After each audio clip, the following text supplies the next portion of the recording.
David? Yep. I went live like 10 seconds ago. Excellent.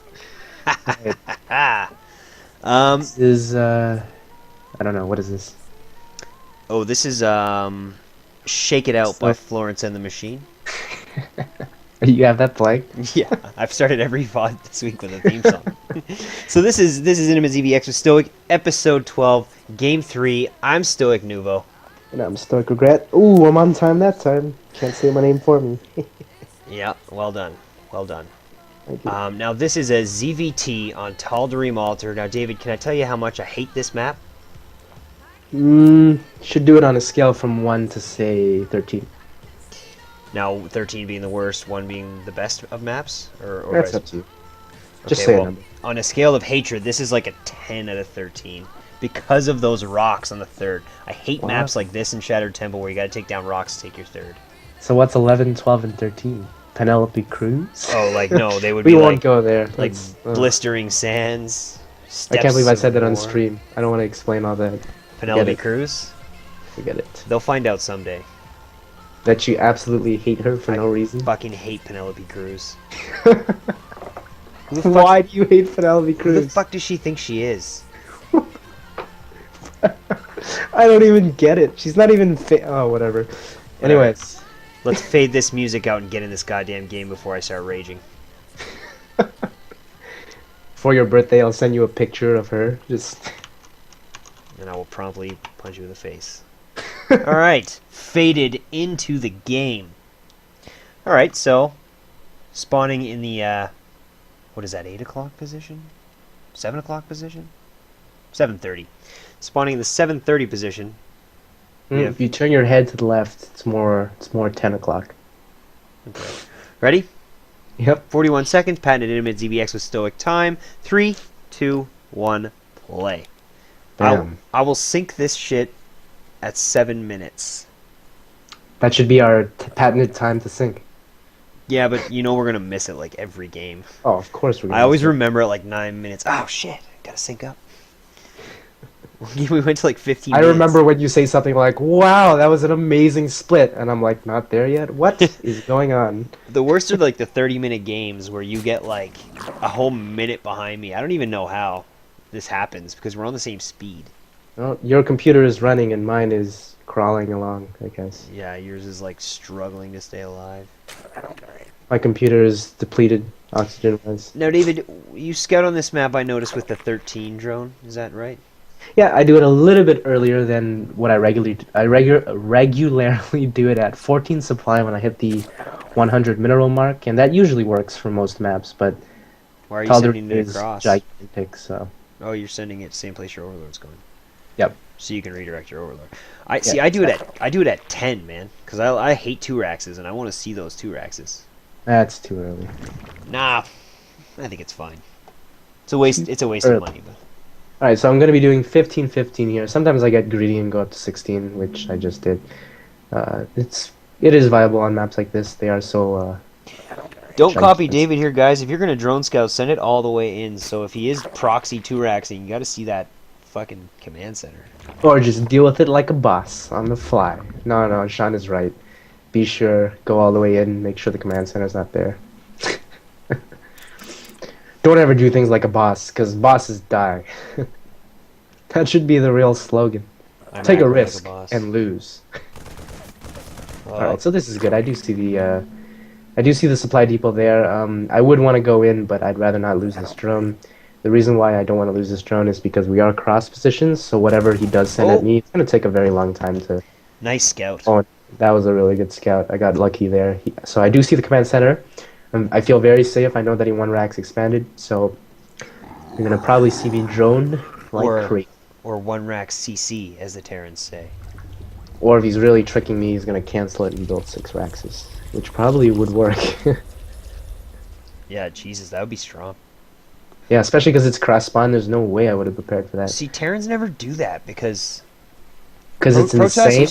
I remember when all the Protosses were doing that Nexus cancel. Yeah. Man, that was huge. I knew he was going to kill your Overlord. Save it? Oh no, you're going to save it. Yeah. So good for him to kind of try to pick off an overload there. But it does tell me a lot. It tells me that he's not going to be attacking me, so I'm in a very safe position right now. If he could get the overlord, it would be good, but this allows David to just drone like a mofo. Like a madman. I like the way I said it better. We could come up with more synonyms if you'd like. Whoa, are you building a 3rd and 4th queen? Yeah. I usually, this is just the build I've been doing. Can you elaborate a little bit? I like to get my gases at about 41 supply, and that way, in order to deal with pressure, I build these extra queens, which allow me to creep spread, and I do plan on getting 4 hatches eventually anyways, because I build 1 macro hatch and 1 at my expansion, so the 4 queens kind of work out. It's just the build I do. Now, which style are you going for? You're going to take some really late gas here, aren't you? I'm going to take it as late as I possibly can. I'm even delaying it from 41 here because I know that he opened 1 Rax expand. So I've been seeing this 4 Marine, 1 SCV. Low as you can see, these queens here keep me completely safe, and I did not even build a single ling from that. So I waited for 50 supply this time to get 3 gases because I'm just trying to be as greedy as I can. And scouted his base there, and I know that he's building nothing but Marines at this point because I know that there was 4 in front of my base, and there were Marines there also. So I feel very safe at this point. There's actually nothing he can do to me at this stage of the game. So I'm just going to take my gases and macro up as best as I can, focusing on saturating 2 bases ASAP. So now, on maps that weren't Tal D'arim Altar, I probably would build this 3rd hatch here as a 3rd base. But as is, Tal D'arim does force you to build lings in order to kill the rocks at your natural 3rd. That's what I'm saying, man. That's what I'm saying. Goddamn rocks. So I will take the macro hatch just to be a little bit more safe. I could take a more ballsy 3rd. I could have taken it on the upper position, but this game I'm just playing nice and safe. So getting my layer tech. Layer tech is quite quick. Now you could do 2 things here. You could layer tech or double evo, right? Or you can do both, because the evolution chambers are not gas deposits until they're built. So definitely, if I was going into Ling Infestors, I would have put 2 evos down. Oh, but there you go with believe the 2 I've evos. decided, yeah. 8 minutes pause. 8 minutes pause. Oh wow, you that ahead. We missed it. Yeah, you put down the double evo, and I noticed you didn't say anything. So. Well, you said that, and I was like, no, I didn't. All right, I'm ready. Ready? 3, 2, 1, play. So as you can see, my econ is excellent at this point. I have 47 drones with 3 on the way. I have Veiling Nest, I have 2 evolution chambers, and I have speed on the way. Yeah, with a good creep spread. So just taking advantage of the fact that I know that he didn't want to attack me this early. And now you're going to take care of those Zergnaga caverns. Yeah, so now I can finally take the rocks down to eventually take my 3rd base. Now, did you see what he attacked you with there in the middle? Yeah, so I know that there's a threat of him coming out here, but my production value is so high at this point, if he actually attacks me with something, it's not really beneficial for him at all. He doesn't want to lose any units at this point, so I do see here him moving in with an army, but as you can see, it's going to be cleaned up fairly easily. I don't think this is the right move for him to move out like this. The only thing that's going right for him at this point is that he delayed my 3rd by killing that drone. But other than that, this attack is not going to do that much damage. So make sure when you're using your drones like this, attack with them and then stop, and then attack and then stop, and attack and then stop. So as you can see, I only lost 1 worker there. And the reason why I only lost 1 is because I was constantly attacking and stopping with them, so that his Marines basically only hit 1. And then the rest of the time, they were hitting the lings. So I'm sending these lings to his base right now just as a scout, just to make sure he didn't actually send his entire army at me, because then I might be able to get a lucky run in and just kill him right then and there. Hold on 1 second. What the F are you talking about? Does that actually work? What work? If you're attacking with your drones, he target fires them with Marines?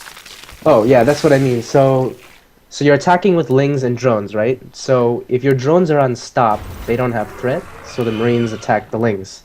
But you want them to focus on a bunch of lings and then use the drones and then attack move so that your drones get a hit off. And then when the Marines are finished attacking the lings that they're attacking right now, you don't want them to switch back to the drones, so you press stop again so the Marines go and attack the ling again. Then you attack again with the drones, so you just keep doing that over and over again. Oh my god. Yep. I did not know that. I've been doing it wrong all these years. What have you been doing? All 2 of these years. I've been attacking with the drones and watching them die. And then, of course, I rage quit. Goddamn drones are not listening to me. They're supposed to be surviving. Alright, Well. so I'm putting all of my gas deposit into upgrades and mutas at this point. I know that there's no way he can attack me without me seeing. And because these distances are so long, for him to attack me, I can start building units as he's moving out. I'll have more than enough. So, mineral deposit into drones, gas deposit into mutas. So, I'm going to be sending these mutas out to try to do as much damage as I can. They shouldn't do too much damage because you should expect them by now. They're not that early, but just do whatever you can. Here, I'm getting a little lucky with the timing, able to pick off a few SCVs. It's very, very annoying for the Terran player when this happens. Where is 45 Marines? Yep, so here they come. So I know his army is not there, it's not moving out, so the reason why is because he's trying to set up to take his third. He doesn't want his third to die either. So he's spreading his units across 3 bases. So Mutalisks are very effective when the Terran player does that, and it also gives you complete map control. So here you can see I'm able to build 15 drones straight at once because there's no threat of him moving out. So now I'm fully saturated 3 base. And I'm just positioning these links here in the top left-hand corner and the bottom right-hand corner to scout for drops, because I do not have overlord speed and I cannot get my overlords there fast enough. So at this point you just want to macro. You see how I have excellent vision of the map. I know if a drop's going to come from the top side, I know if it's going to come from the bottom right side. So fairly safe at this point. I even have so many drones that I'm able to build 2 spine crawlers at my third just in case a drop throws me off guard. And I'm assuming, because he took such an early third, that this is going into a macro game, so I build my infestation pit here and take my additional gases at my 4th base to kind of get ready for a late game army. So I'm just using these mutas. You want to be as active as you can with them. Whenever you're not using your mutas, you can always increase your APM. Just start using them. They tell you what's going on. Here I see him moving out, or fake moving out, not too sure. It allows me to give him the threat of being counterattacked with the mutas, and now I know for sure that he's moving out with something. And I don't see it fully, but okay, now I do see quite a bit of blue on the map. So, as you can see, I build my banelings as late as I can because he basically has to move out all the way across the map, and this is a very weak army. I'm not sure why he's doing this.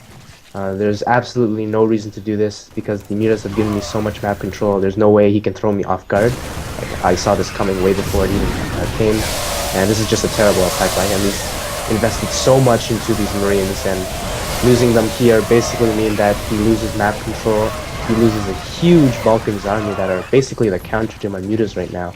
And he lets me comfortably do whatever I want behind this. So if I wanted to go into Spire, Tech, into Hive, I mean, he wouldn't be able to stop me. If I wanted to build nothing but drones, he wouldn't be able to stop me. So as you can see, I'm taking advantage of that right now. Building my Spire, getting my upgrades. You can see I'm not even building Lings behind this, even though I can afford them, because I know that he can't do anything to me at this point, so there's no point in building Lings.